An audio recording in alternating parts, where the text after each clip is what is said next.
Google reportedly has over 100 agencies monitoring extremist content. Well, our next guest fell victim to the monitoring by YouTube, which is owned by Google, after blocking his video in over 24 countries with no explanation why they did it. The video in question was how he felt about being called a white supremacist.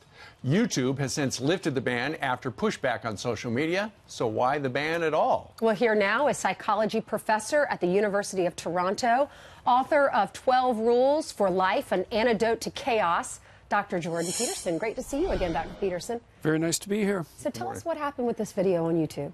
Well, I was speaking with a very well-known YouTube host, H3H3. It's Ethan Klein, and we talked about a lot of different things because YouTube interviews are 3 hours long.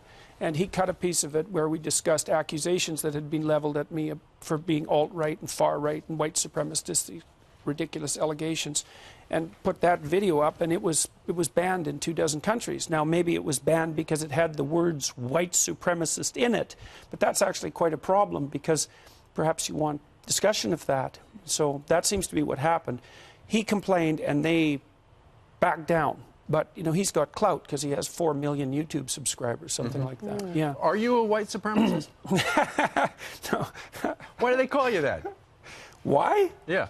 Well, because in the world we live in right now, if you stand in opposition to the radical left, which I certainly do, then the easiest strategic move for the radical left people is to call you some pejorative terms so they don't have to deal with you.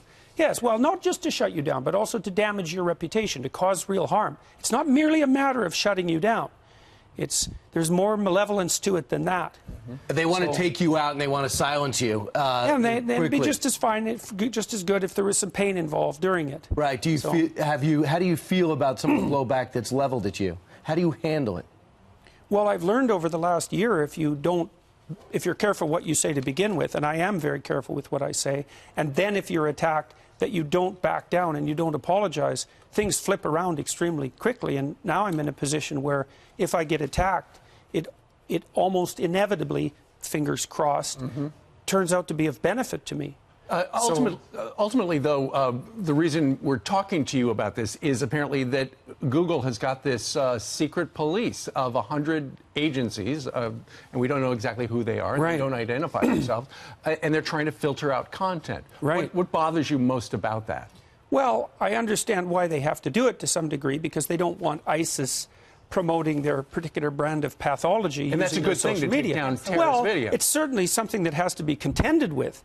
I think that it's necessary for Google and YouTube and these large social media channels to make what they're doing absolutely transparent to the public. And there's two reasons for that. It's not only because of the human decisions that are involved, it's because they're building algorithms to screen things even before they're put up. Right. And that's resulted in I would understand if they are, excuse me for cutting you off. No problem. I understand if it's the ISIS video or if you're a white supremacist and you're lashing out and saying you're going to have hate crimes and this. That's putting other lives in danger. We need to take down those videos and get involved, I believe, and police needs to get involved. But what you did, it was a speech, and they just took a clip, and you're defending yourself why you're not a white supremacist, correct? And yes, they took that's that what video happened. down. Yeah, well, it What's shows the you that danger it shows you that the algorithms are faulty. But I know lots of people on YouTube have been demonetized. That just happens all the time. If you're a conservative, center conservative, I would say, then the probability that if you have a discussion that it's going to be demonetized is extremely high. And major league players on YouTube, like Dave Rubin, for example, are demonetized constantly. What does that mean, as well. demonetized? It means that Google decides that their content is not fit for advertisers.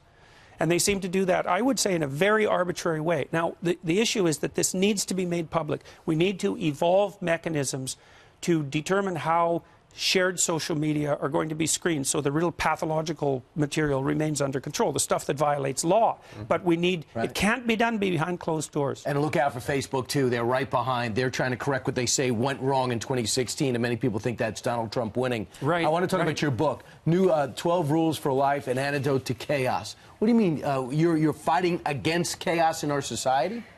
Yeah, well, it's increasingly young people in particular find themselves disoriented in our world. It isn't clear to them how it is that they should grow up and take their place in the world. And I would say that's especially true for young men. And so the book is a a series of rules, some tongue-in-cheek, some dead serious, and a description of why it's a description of why most of the meaning that's found in a genuine life is to be found as a consequence of adopting responsibility, and also it's a discussion of why it's so necessary to be careful and to tell the truth in a deep way, and it's an explanation of that, not just an injunction or a finger wagging. Can you tell us one rule? Put your house in perfect order before you criticize the world. So, and that's an antidote, I would say, to some degree, to this idea that's been fed to young people that the best thing they can do in the world is to become a social activist of some sort and complain about what other people are doing to hurt the world instead of growing up and fixing things on their own, which is a much better pathway. Don't be afraid to listen to people, right? They have counter views. People want to shut you down rather than debate you. You want the debate. That's rule 9. They say you're dangerous. Are you dangerous? Yeah. Yeah, actually. Yeah. Why? Why are you dangerous? Don't look dangerous. It depends on when you see me, I think. Why? Because I think that someone who's trying to be good should be dangerous. Like, otherwise there's no force to you. There's nothing to contend with. You know, we have this strange idea that's especially, again, foisted on young men, that the pathway to virtue is through weakness and harmlessness. And that's just simply not true. That's the pathway to uselessness and resentment. You should be able to be a monster and then not be one. C.S. Lewis said there are different definitions of love. There are clearly different definitions of danger, too. Yes. Thank you for being with us. Hey, my pleasure. Thanks for the invitation. Congratulations on the book. Thank you very much.